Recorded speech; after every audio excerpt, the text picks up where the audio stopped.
Hello student, कैसे हैं आप लोग। आशा करता हूँ आप लोग ठीक होंगे।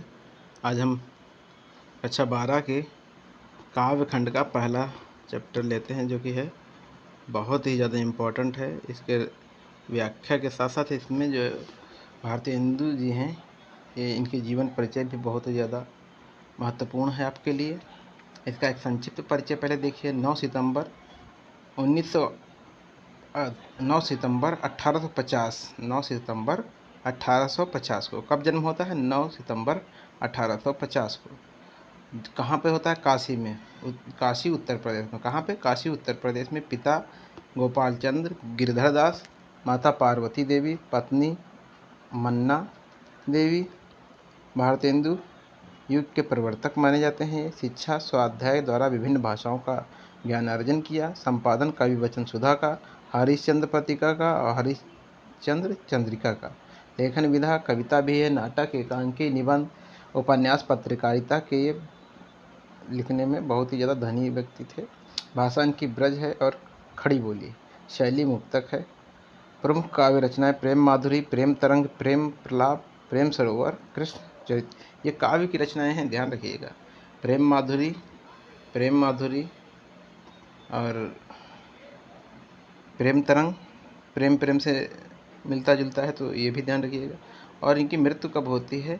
6 जनवरी 1885 को। मात्र कितने वर्ष? 35 वर्ष का इनका जीवन काल रहता है। 1850 में जन्म और 1885 में मृत्यु होती है। चलिए इनका विस्तृत रूप में जीवन परिचय जान लेते हैं, क्योंकि ये बहुत ही ज़्यादा हमारे लिए महत्वपूर्ण है। आधुनिक, इसको आप आराम से सुन लीजिए कान में अपने ईयरफोन लगा के, 1 से 2 बार, आपको अपने आप याद हो जाएगा। आधुनिक हिंदी साहित्य के जन्मदाता और भारतीय हिंदी के प्रतीक भारतेंदु हरिश्चंद्र 18वीं-19वीं शताब्दी के जगत सेठों के एक प्रसिद्ध समृद्ध परिवार के वंशज थे। इनके पूर्वज सेठ अमीचंद का उत्कर्ष भारत के अंग्रेजी साम्राज्य की स्थापना के समय हुआ था। उन्हीं के प्रपौत्र गोपाल चंद्र गिरिधर दास के ज्येष्ठ पुत्र भारतेंदु हरिश्चंद्र थे। भारतेंदु का जन्म 9 सितंबर 1850 को इनके ननिहाल में हुआ था। जब ये 5 वर्ष के थे तब इनकी माता पार्वती देवी, और ये जब 10 वर्ष के हुए तो इनके पिता का भी निधन हो गया। देखिए कितनी विपत्तियां इनके साथ। विमाता मोहन बीवी का इन पर विशेष प्रेम न होने के कारण इनके पालन पोषण का भार काली दमान दाई और तिलकधारी नौकर पर रहा, किंतु पिता की आकस्मिक मृत्यु के बाद इनकी शिक्षा दीक्षा का समुचित प्रबंध न हो सका। क्वींस कॉलेज वाराणसी में प्रवेश लिया, किंतु वहाँ भी मन न लगा इनका। ये कुशाग्र बुद्धि और तीव्र स्मरण शक्ति वाले थे। कॉलेज छोड़ने के बाद इन्हें स्वाध्याय से ही इन्होंने क्या किया? हिंदी का, संस्कृत का और अंग्रेजी के अतिरिक्त बांग्ला, गुजराती, मराठी, मारवाड़ी, पंजाबी, उर्दू आदि भाषाओं का ज्ञान प्राप्त किया। देखिए कितनी भाषाओं के धनी रहे, है ना। कौन कौन सी भाषाएं थी? हिंदी, संस्कृत, अंग्रेजी के अतिरिक्त बांग्ला, गुजराती, मराठी, मारवाड़ी, पंजाबी, उर्दू आदि भाषाओं का इनको ज्ञान था। 13 वर्ष की अवस्था में इनका विवाह काशी के रईस अल्लाह गुलाब राय की पुत्री मन्ना देवी से हुआ। इनके 2 पुत्र और 1 पुत्री थे, किंतु पुत्रों का बाल्य अवस्था में ही देहांत हो गया। देखिए विपत्तियों का पहाड़ टूट रहा है इनके ऊपर। पहले क्या होता है? माता की मृत्यु, फिर पिता की मृत्यु, फिर विवाह होता है। विवाह के बाद में इनके पुत्रों का भी देहांत हुआ। पुत्री विद्यावती सुशिक्षिता थी। भारतेंदु जी को ऋण लेने की आदत पड़ गई थी। 1884 में उनकी बलिया यात्रा एक प्रकार से अंतिम यात्रा थी। बलिया से लौटने के अनंतर पारिवारिक तथा सांसारिक चिंताओं तथा क्षय रोग से ग्रस्त होने का, मतलब क्षय रोग मतलब टीबी हो गई थी, के कारण उन्हें 6 जनवरी 1885 को 34 वर्ष 4 महीने, हमने तो ज़्यादा ही 35 वर्ष बता दिया था, 34 वर्ष 4 महीने की अवस्था में भारतेंदु जी का देहांत हो गया। लक्ष्मी और सरस्वती ही दोनों की ही कृपा भारतेंदु जी के ऊपर एक साथ थी। उनकी मित्र मंडली में जहाँ इनके समय के सभी लेखक, कवि, विद्वान, बड़े बड़े राजा महाराजा रईस और सेठ साहूकार भी थे।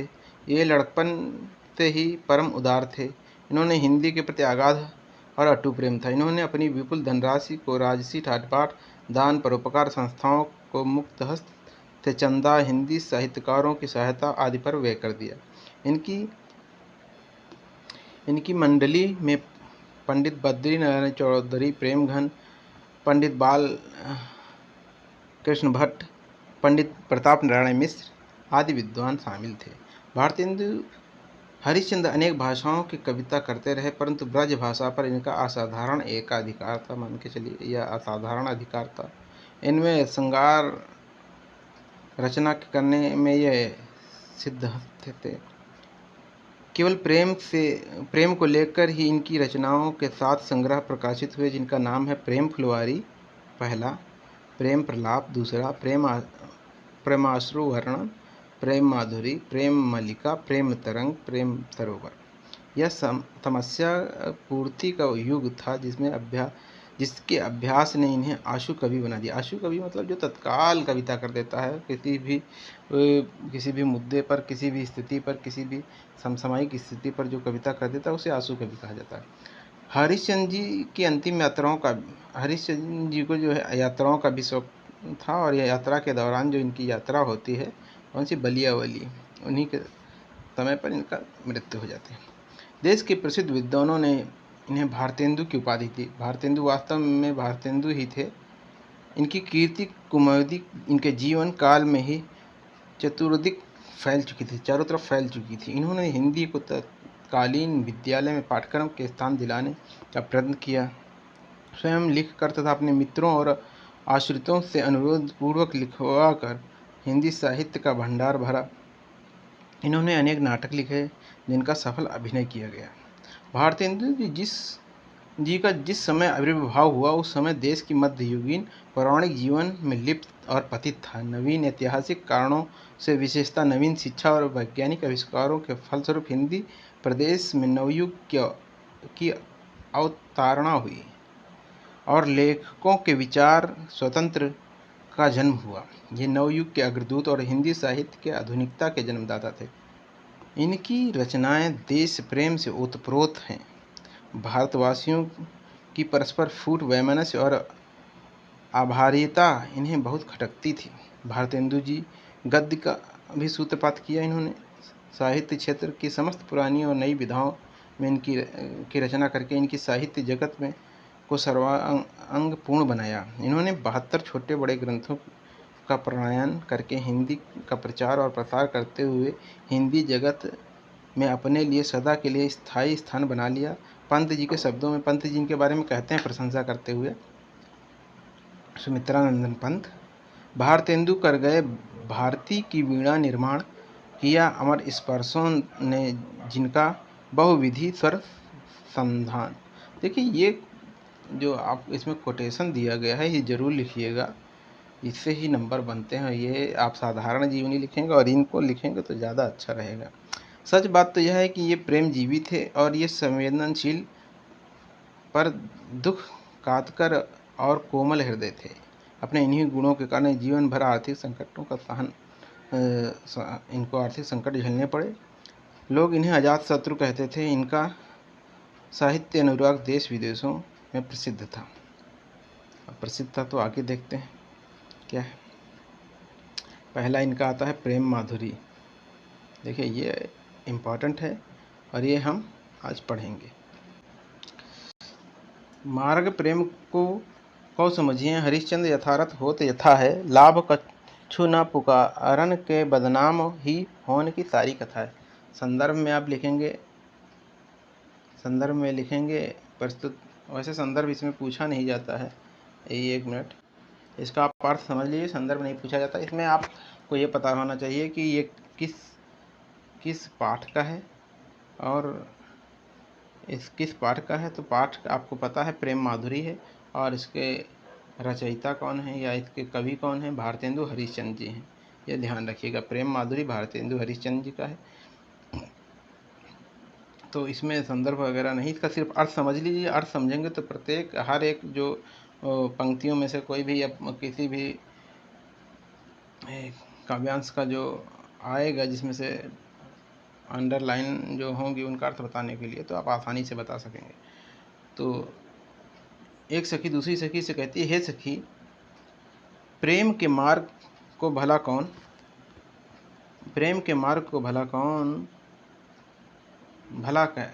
कौन समझ सकता है। यह तो जीवन के कटु सत्य वास्तविकता के ही समान कठोर है और कष्टकार है, कष्ट देने वाला है। बार बार अपनी कथा लोगों को सुनाने से कोई लाभ नहीं होगा, क्योंकि इससे क्या होगा, इससे तो मेरी ही बदनामी होगी। बदनामी के सिवा मेरे हाथ कुछ भी नहीं आएगा, क्योंकि यह तो प्रेम कहानी जो भी सुनेगा वो सहानुभूति दिखाना तो दूर, बल्कि मुझे ही भला बुरा कहेगा और संसार में मेरी बदनामी करेगा। जानत है जीव मेरो भली विधि और उपाय तबो बिरथा है। बावरे हैं ब्रज के सिगरे मोहि ने आँख पूछत कौन बिथा है। मैं तो इस बात को भली प्रकार समझ गई हूँ कि इस प्रेम व्यथा से छुटकारा पाने के सारे उपाय व्यर्थ हैं, अतः चुपचाप इसे सहते जाना ही उत्तम है। लगता है कि ब्रज के सारे लोग क्या हो गए हैं, बावले हो गए हैं, पागल हो गए हैं, जो मुझसे व्यर्थ ही बार बार मेरी पीड़ा के विषय में पूछते हैं कि मुझे क्या कष्ट है। भला प्रेम की पीड़ा भी क्या किसी के सामने प्रकट करने की वस्तु है। मैं अत्यंत ही दुखी हूँ, इस दुख को कह भी नहीं सकती हूँ और सहना भी मुश्किल हो रहा है। इसमें आप अर्थ ही समझिए। देखिए दूसरा क्या है, रोकहि जो तो अमंगल होए और जो प्रेम नसो जो कहो पिए जाई, जो कहो जाहु के न तो प्रभुता जो कछु न कहो तो स्नेह निसाई। गोपिका का पति परदेश गमन के लिए प्रस्थान करता है। गोपिका उससे कहती है, यदि मैं आपको परदेश जाने से रोकती हूँ तो अमंगल होगा। मतलब कहने का मतलब, जब कोई जा रहा हो, कोई व्यक्ति बाहर जा रहा हो तो उसे रोका टोका नहीं जाता है, जिससे कि अमंगल होने की आशंका रहती है। जो कहूँ न प्रभु तो प्रभुता जो कछु न कहूँ तो स्नेह निताई। और अगर जो कह रही हैं कि और यदि मैं कहती हूँ कि प्रिय जाओ तो मेरे प्रेम का नाश होगा, अर्थात इससे आप ही यही समझेंगी कि आप मेरे लिए हृदय में प्रेम नहीं है, आप जाने के लिए कह रहे हैं।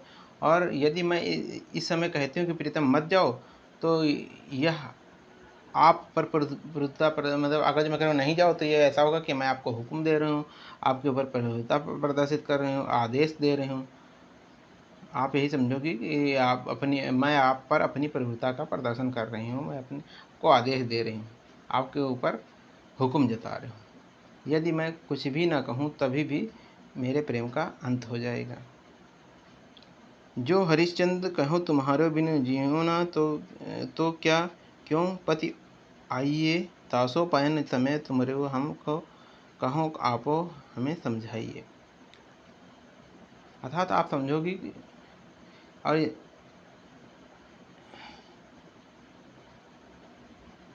यहाँ पे देखिए, यहाँ कह रहे हैं कि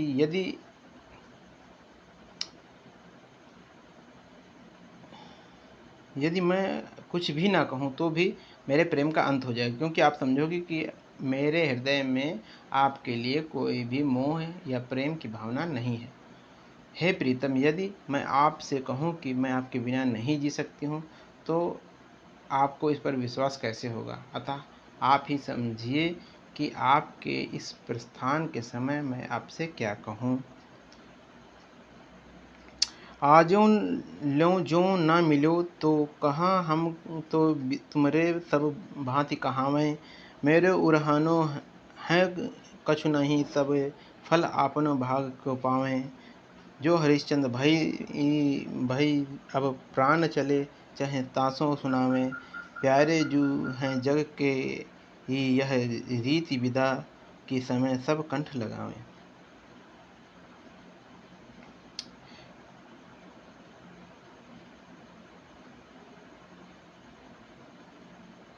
एक मिनट।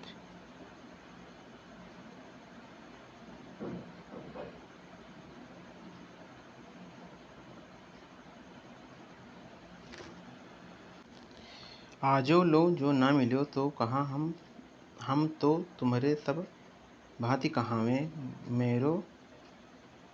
मेरो ओरहनो है कछु नहीं सब वह फल आप भाग को पावें।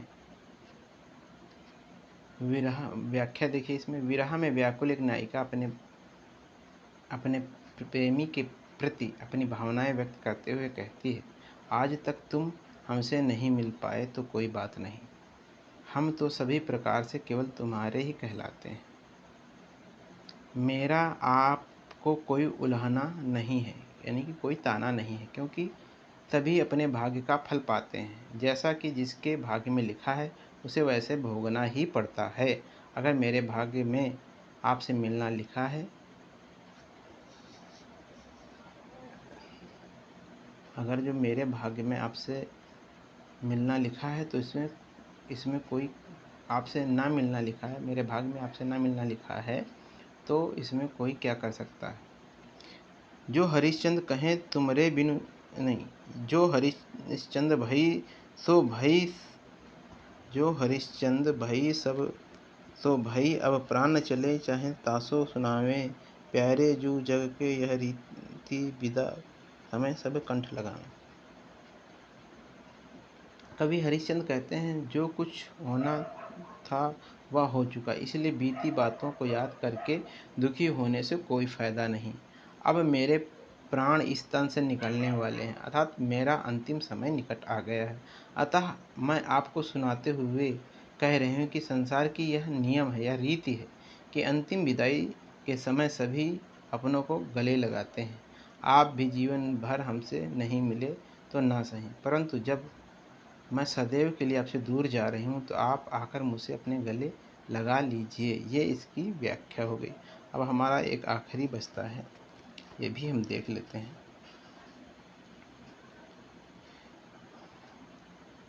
व्यापक ब्रह्म सबे थाल पूरन है, हमहु पहचानत हैं, पै बिना नंदलाल बिहाल सदा, हरिश्चंद्र ना ज्ञान ही ठानत हैं।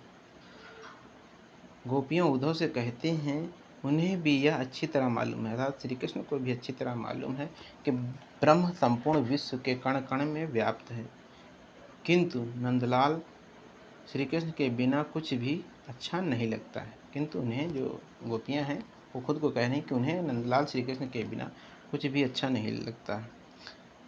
पै बिना नंदलाल विहाल सदा, हरिश्चंद्र ना ज्ञान ही ठानती हैं, तुम उद्धव यो कहो उनसो हम और कछु नहीं जानते हैं। कवि हरिश्चंद्र कह रहे हैं कि विज्ञान मार्ग को महत्व नहीं देते हैं। गोपियाँ ब्रह्म को पाने के 3 मार्ग जो हैं, ज्ञान, भक्ति और कर्म, या ज्ञान, कर्म और भक्ति। गोपियाँ भक्ति के द्वारा श्री कृष्ण को पाना चाहती हैं, उनके ज्ञान के द्वारा नहीं।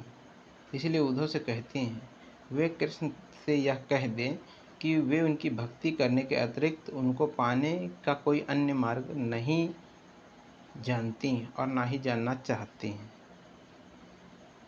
पिए प्यारे तुम्हारे निहारे, बिना अखियाँ दुखियाँ नहीं मानती हैं। श्री कृष्ण को देखे बिना उनकी आँखें, दुखी आँखें किसी प्रकार संतुष्ट नहीं होंगी, उनके मन से नहीं मानेंगी, उनके मनाने से भी उन आँखें नहीं मानेंगी। अतः वे श्री कृष्ण कह रहे हैं कि अगर जो आप हमसे कह रहे हैं तो भी हम नहीं मानने वाले। अतः वे श्री कृष्ण को उनसे मिलने के लिए भेज दें, श्री कृष्ण को यहाँ भेज दें। उनकी दुखियाँ, जो आँखें दुख रही हैं, श्री कृष्ण को देखने की प्रतीक्षा में लगी हुई हैं, उनकी दुखियाँ आँखों को श्री कृष्ण के मिलने की प्रतीक्षा है।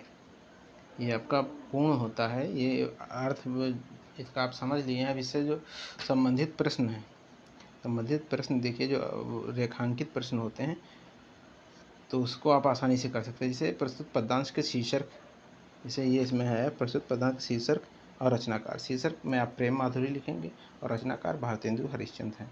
रेखांकित पंक्तियों की व्याख्या कीजिए।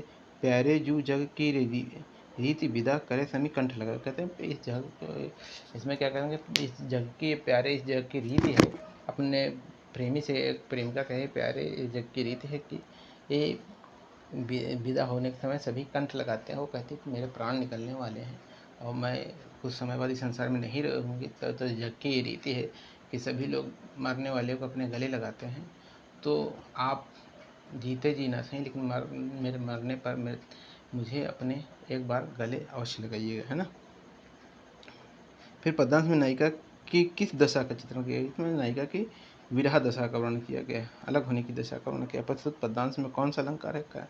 अलंकार आपका ज़्यादा से ज़्यादा, देखिए ज़्यादा से ज़्यादा आपको अलंकार मिलेगा तो कौन सा मिलेगा? आपको अलंकार जो मिलेगा तो ज़्यादा से ज़्यादा आपको अलंकार देखने को जो मिलेगा तो आपका अनुप्रास अलंकार ही देखने को मिलेगा। जैसे इसमें देख लीजिए, भाई सो भाई, है ना, चाहे हो चलो, इसमें भी चाचा आ रहा है ना। तो कई बार जो है आपको यही देखने को मिलेगा अलंकार में। आपको मुख्यतः अलंकार का जो आपको आएगा समझने के लिए, तो इसमें अलंकार में आप जो है इसमें अनुप्रास अलंकार ही देखेंगे, है ना।